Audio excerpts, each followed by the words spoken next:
हम स्तूप के इतिहास की खोज पर नजर डालें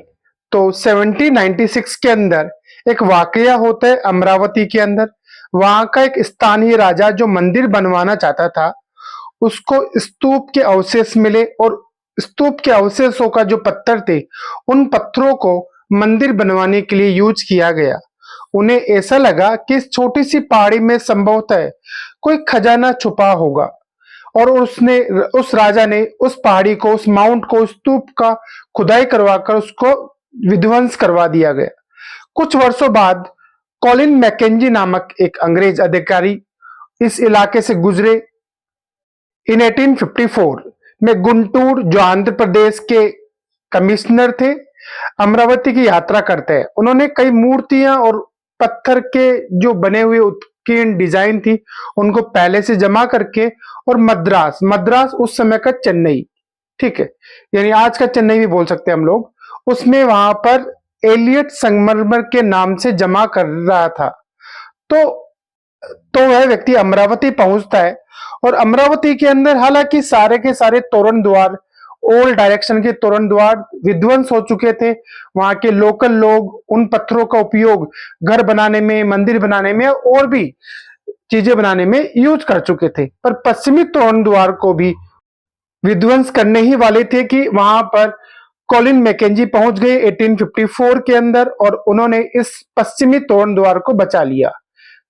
प्रिजर्व कर लिया, और वह उस कंक्लूजन पे पहुंचते हैं कि अमरावती का स्तूप बौद्धों का सबसे बड़ा, विशाल और शानदार स्तूप था। इससे पहले 1850 से ही अमरावती के पत्थर, अमरावती के तोरण द्वार, कुछ पत्थर जो कोलकाता के एशियाटिक सोसाइटी ऑफ बंगाल में पहुंचा दिए गए, कुछ चेन्नई के इंडिया हाउस में पहुंचा दिए गए, तो कुछ पत्थर लंदन तक पहुंच गए। और उस जमाने में यानी 1850 से पहले कई अंग्रेज अधिकारियों के गार्डन्स के अंदर अमरावती की मूर्तियां एक शानो शौकत के रूप में होती थी। और फाइनली हर अधिकारी यही अपना हक समझता था कि उसके पूर्व वाले अधिकारी भी यहां से मूर्तियां लेके गए हैं, तो वो भी यहां से मूर्ति लेके जाएंगे। अमरावती की ये स्थिति देखकर कॉलिन मैकेंजी तो इसको प्रिजर्व करवाते ही, साथ में इंडियन आर्कियोलॉजिस्ट एच कोल को भी बहुत दुख होता है, और उनका एक स्टेटमेंट था कि इस देश की प्राचीन कलाकृतियों की लूट होने देना मुझे आत्मघाती और असमर्थीय नीति लगती है। वे मानते थे कि संग्रहालयों में मूर्तियों की प्लास्टर प्रकृतियां रखी जानी चाहिए, जबकि असली कृतियां खोज की जगह पर ही सुरक्षित रखी जानी चाहिए। परंतु आखिरकार अमरावती पूर्ण रूप से नष्ट हो गया और हमारे पास बचा ओनली सांची का स्तूप। तो क्वेश्चन ये बनता है कि सांची का स्तूप कैसे बचा रहा। 1818 के बाद में जब सांची की खोज हुई, यानी 1818 में ही,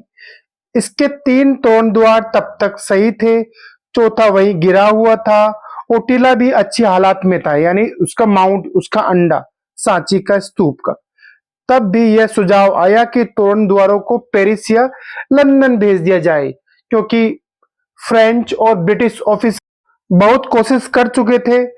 सांची के स्तूप के तोरण द्वार को लंदन या पेरिस ले जाने की,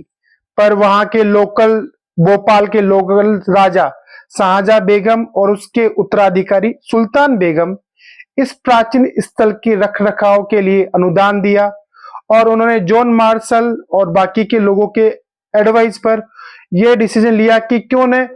प्लास्टर ऑफ पेरिस के ऐसा ही एक कृति बनाकर, ऐसा ही एक तोरण द्वार बनाकर वो लोग लंदन और पेरिस ले जाए। और बाद में